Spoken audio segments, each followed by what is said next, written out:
Sheriff James Lujan used his power to interfere in the investigation and protect a murderer. Let's have a look. What? A murderer?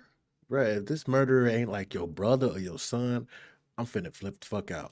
What's up, YouTube? It's your boy Average Larry back again as always. As always, we're not gonna waste too much time reacting. We get right into this, man. Welcome back.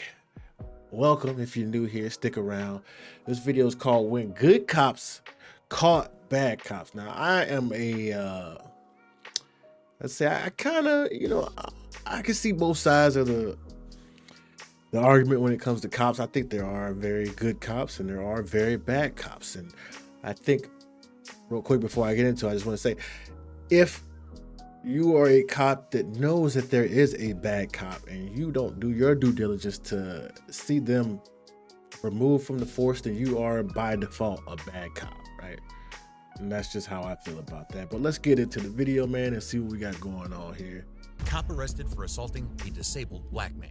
You throw me down. You throw me down. On the evening of July 26, 2021, Officer David Lance Dukes of the Orangeburg Department of Public Safety received a complaint about a man banging on his neighbor's door. Officer David later said that the caller was a woman who had told him that the 58-year-old suspect named Clarence Gaillard had a gun. Upon arriving on the spot, David ordered Gaillard to get on the floor, which Gaillard did. Hey, let me see your hands. Bert, get on the ground. Get. God damn, see, imagine just standing outside, motherfucker run up on you and immediately pulls out their gun and say, get on the ground. Like, oh, man, that's just, you go from 0 to 100 real quick. Get on the ground. Get on the ground right here. However, the officer still wasn't happy and proceeded to force the disabled man to the ground by kicking him in the head, which caused Gaillard's head to hit the ground. Get on the ground. Okay, see, this is what I don't understand. My man is literally on the ground, right? You still yelling, get on the ground. Like, how much more on the ground can he get? There's a gun behind me. There's a gun up behind me. After forcing Gaillard onto the ground and handcuffing him, David went on to look for the gun that the caller had mentioned. But there was no gun. David only found a stick wrapped in shiny silver tape, which Gaillard's lawyer later said that his client keeps the stick to protect himself from stray dogs. Soon after, David's fellow police officers also arrived at the location. You keep a stick wrapped in tape for stray dogs? How big is the stick, right? If it's a stick that's like the size of a gun, that ain't fucking protecting you from no dog. If it's like a walking stick, okay, got an argument. And we're inspecting the matter. Even Gaillard's neighbors started to question David's use of excessive force, whom he tried to silence. Yep. Listen. Yep, they slammed my head Listen. down on the cement. Yep. Go back inside. Go back in the house. See, that's not a lawful order right there. You can't just tell somebody to go inside their home. They're not impeding the investigation. You already have the subject detained. Go back in the house. After David helped the victim to his feet, Gaillard started complaining about his head injury inflicted by the officer. You throw me down. I sure did. You wasn't listening. Yeah. Although David succeeded in silencing Gaillard's neighbors, he couldn't silence other cops, who are now looking at him with suspicion. Seeing himself getting cornered, David tried to justify his actions by saying that Gaillard wasn't cooperating and that he was worried about his life since the caller said that Gaillard. But see, that's complete bullshit, because as soon as you told this man to get on the ground, he put both hands in the air and proceeded to get on the ground. He's old. He can't just drop down to his stomach immediately without fucking himself up. And you can see this man old as hell. So, like, I mean, not old as hell, but he obviously older. Can't just drop down on his face because you don't feel like he did it quick enough. That's some bullshit. Gaillard had a gun. He was in front of the car when I came up. And he was walking like this. And I thought it was a gun at first. I said, drop the gun, drop the gun, drop the gun, drop the gun. Had him at gunpoint. But did Gaillard really have his hands in his pockets? Let's have a close look. Okay, at what really white shirt happened. gets the fuck out the way Right after quick. Mr. Gaillard appeared from behind his car, He's like, he had hey, his who hands are you? up in the air. Oh, yeah. Hands up. Hands is up. Which proves David's statements to be wrong. Besides, David kicked Gaillard when he already had his hands and knees on the ground, which doesn't make any sense as the suspect wasn't a threat to David. Gaillard was later uncuffed and provided medical aid, but Officer David didn't show any remorse. As Gaillard's cousin, Of course, he ain't show no goddamn remorse. He don't give a fuck. Officer David is power hungry. Obviously, that obsessive force kicking this old ass man in the head who's already clearly on the ground. Julian asked him for his card. David denied, saying they don't have any cards. As Bullshit. it turned out, it was one of David's many lies about the incident. Although David denied giving his card, Sergeant Hollader proved him wrong right at the moment by saying that they do have business cards. After a brief investigation, Gaillard and his cousin Julian were released. How you gonna sit there and lie in front of 4 other police officers? Yeah, we ain't got no cards. Just dial 911 if you need us. Gaillard later filed a lawsuit against Officer David Lance Dukes, saying that the officer I hope he got paid. This nigga is fucking racist. attacked and assaulted him despite him following David's every command as soon as his medical condition allowed. David was arrested and charged with All right, now, I'm gonna be honest. The head wrap looks a little excessive as well. But hey, you gotta sell it at this point. We're trying to win a case. first-degree assault and battery, a 10-year felony in South Carolina. He was also fired from his job. Oh, I'm from South Carolina, me too. They real racist down there. Man, on both sides. South Carolina got some of the most racist white people and black people. Although David tried to justify his actions on multiple occasions throughout the incident, his fellow police officers didn't play along or tried to hide their colleagues' outrageous actions.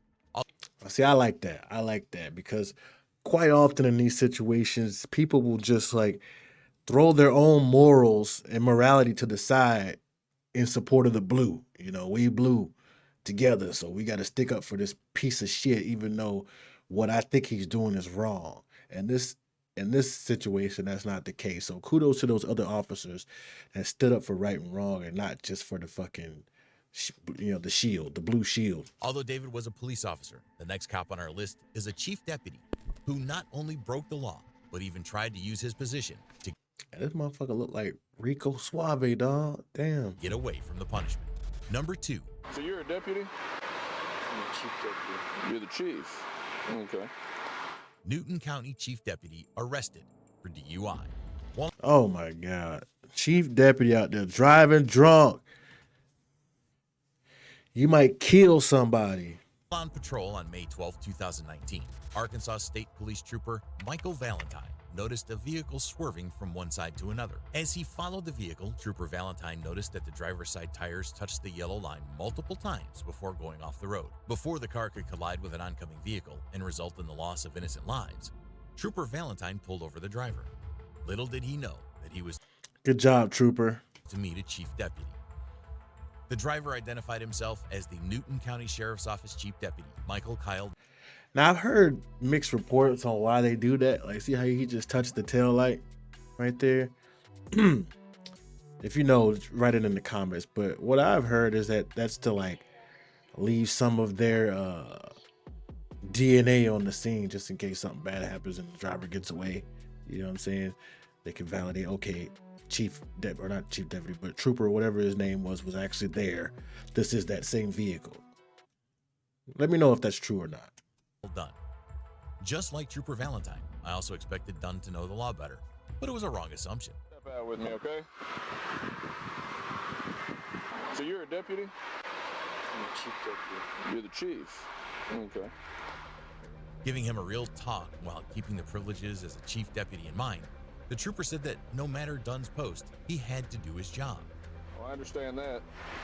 But, I mean, you know, we can't be out driving if we've been drinking. Yeah. And, you know, I caught you coming back onto the highway back there. You almost hit a sign and then followed you for a little while and you touched the yellow line twice, touched the white line twice, okay? Okay. As it was not Man, that's what I'm talking about, man. See, there are good cops out there, y'all. Don't let the bad apples like poison your brain because he knows this motherfucker is a chief deputy. And he said, no, you've been drinking. I got to hold you up to the letter of the law.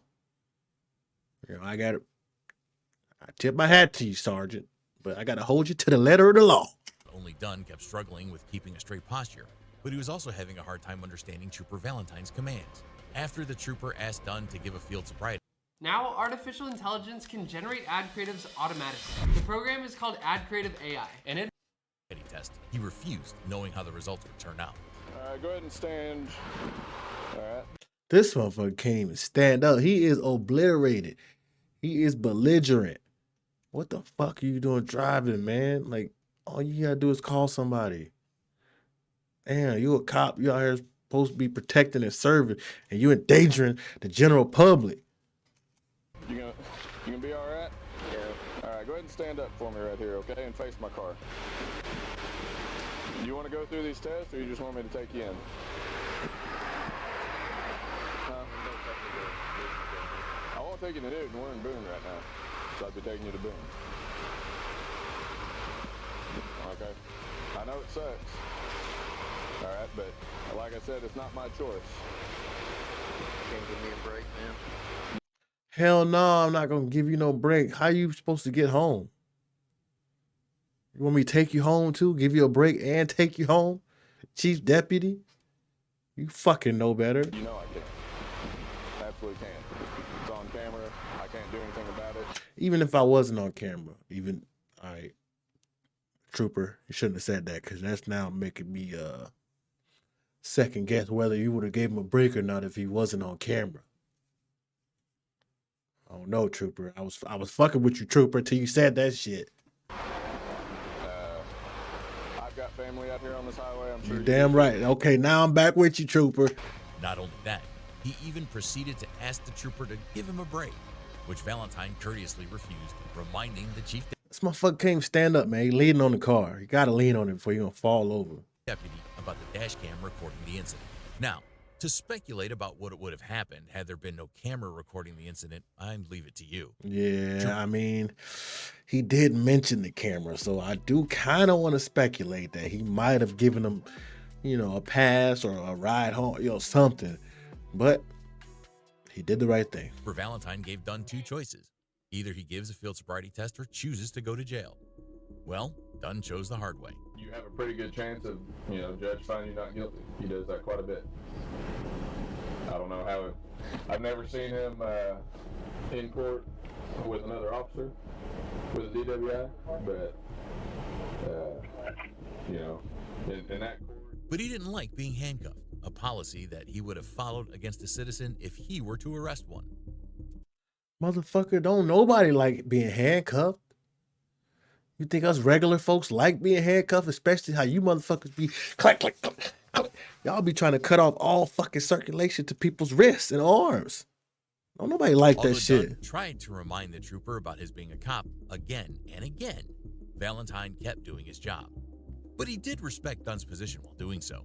The trooper even reminded Dunn about the judge's good behavior with the cops. After giving him some hope, Trooper Valentine transported Dunn to a local police station where he was cited for driving under the influence, along with refusing to submit to a chemical test of his breath.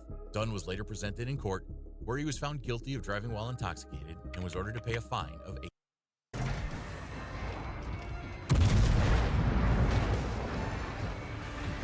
$800. Dunn That's it?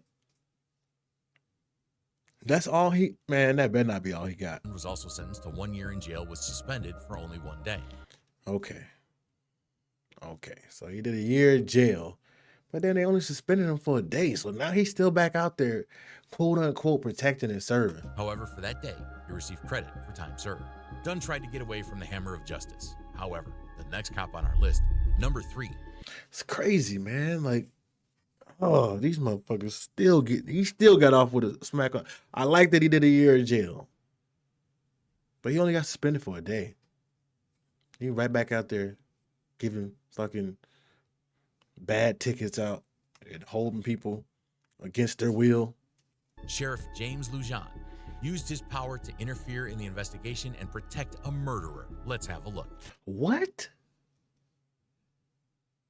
A murderer? Bruh, if this murderer ain't like your brother or your son, I'm finna flip the fuck out. Yeah, yes. Pull your people back. I'll bring them in. Bring who in? Phil Chacon. That's who you have a warrant for? Right. pull everybody out, I'll bring him in. I don't want to pull them out. Huh? I don't want to pull them back. Excuse me? I'm not asking. I'm telling you. I will bring him in. Okay? We don't need to make this bigger than what it is. Yeah, he got some type of personal relationship with him. He knew the motherfucking name. Oh, that's who you got? Y'all get the fuck out of here. I'll bring him in. Hey, the sheriff just pulled in, and he's asking us to pull back, and he'll pull him in. But he's been drinking. I can smell it on him. Oh, hell no. And the sheriff drunk. Man, what's up with these drunk ass cops out here, man? Y'all, is the job that stressful? I know it's stressful. To the good women and men in blue, men and women in blue, I know that's a stressful ass job. You know, seek some therapy or something, man. Get you a significant other that understands you need back rubs at night. You need to talk. All that drinking shit, man. We're gonna need somebody. You making your job, like, you can't do the job if you're inebriated. Yeah. And we need to pull somebody over here, somebody above me, because he's already pushing his weight around with me. So. Okay. We're not pulling back.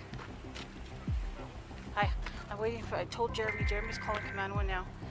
But do you smell it, or am I the only one who smells it? Yeah, please do something about Okay. it. Right.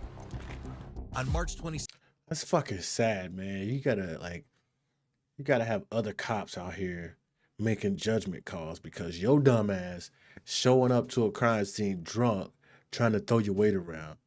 Keep your drunk ass at home. 2020, the Espanola Police Department tried to arrest a suspect involved in a stabbing incident. However, the suspect, Philip Chacon, refused to give up and locked himself in his home. While the city police were trying to get Chacon out, the Rio Arriba County Sheriff James Lujan arrived on the spot. Although the police officers expected him to assist them in conducting the arrest, Lujan proceeded to ask the cops to leave Chacon alone. Seeing the unreasonableness in the sheriff's statement, the on-duty cop What is going on with him and Chacon? Is he on the payroll? Does Chacon got Lujan? Whatever the fuck it is. Chacon got the sheriff in his pocket? refused his order. Well, Lujan didn't like it at all. These motherfuckers be on such power trips, man. Like, you disobey anything, question anything, they just ready to fire off on you. Hey, I'm the sheriff. How are you? Good, man. Good. It's James here, the sheriff. I just need this man. Hold on. Sure. You want to do it in there? Here? What?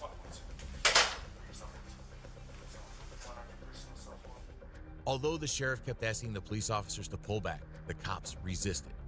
What made the situation even worse was that the officer could smell the odor of intoxicants coming from Lujan's breath. The on-duty officer called the Espanola police. Oh, they serving him. That's what they call internal affairs. They finna bring his ass out. See, I got his hands in his pocket right now. He know what's up. He don't even want to reach for this paper. Police department for assistance to deal with the drunk sheriff, who was not only causing more trouble in an already difficult situation, but was also ruining the hard work of the cops, who had tracked Chacon down after a long search. While on the spot, Sheriff Lujan kept talking with the suspect through his phone. Although Lujan tried to interrupt Chacon's arrest, the suspect surrendered later. After securing Chacon, the Espanola Police Department filed charges against the sheriff and acquired search warrants to seize his county-issued work cell phone as well as his personal phone. Upon arriving at the Rio Arriba Sheriff's Office, the city police were faced with a lot of resistance, not only from Lujan but his colleagues as well. See, and this is what I'm talking about right here, right? These motherfuckers trying to bag him up. You knew he was at the crime scene drunk as hell doing shit he wasn't supposed to do. He's out there in civilian clothes. Keep your ass home. And now y'all want to back him up. However, seeing no way out and a search warrant by 9th Judicial District Attorney Andrea Reed, they gave up. Lujan was taken in handcuffs from his office and was transported to the Los Alamos County Jail. After investigating the sheriff's cell phones, Espanola PD came to know that neither of the phones was the one that Lujan had used to communicate with Chacon. He was later charged with resisting and obstructing an officer, a felony. There has been a lot of tension between Espanola city councilors and the sheriff's office since Lujan's arrest. Seeing the critical situation, So what, he had a trap phone that he was talking to Chacon on? How you have this phone? But that's neither one of the phones that they found. What is really going on with The this state thing? attorney general, Hector Balderas, said no one is above the law, but all enforcement officials must work together to keep their communities safe while ensuring justice and due process for all New Mexicans. Although cops covering up their corrupt colleagues is one of the biggest threats to our justice system, law enforcement officers fighting each other isn't going to help either. Facts. That last one was very peculiar, man. I want to know what happened. Like, what was the down low? He had some type of connection to Chacon to be showing up there drunk, talking to him on the phone, like, hey, man, we got to figure this out. When they already had the situation under control. It just leads me to believe it was something else going on. But anyway, if you made it this far in the video, man, give yourself a round of applause. I really do appreciate it. That's what's up, man. And, go ahead, hit that like button. Go ahead and subscribe. And while you at it, maybe watch this video or watch that video, whichever you choose. And we'll catch you back here again next time. Thank you so much. One love.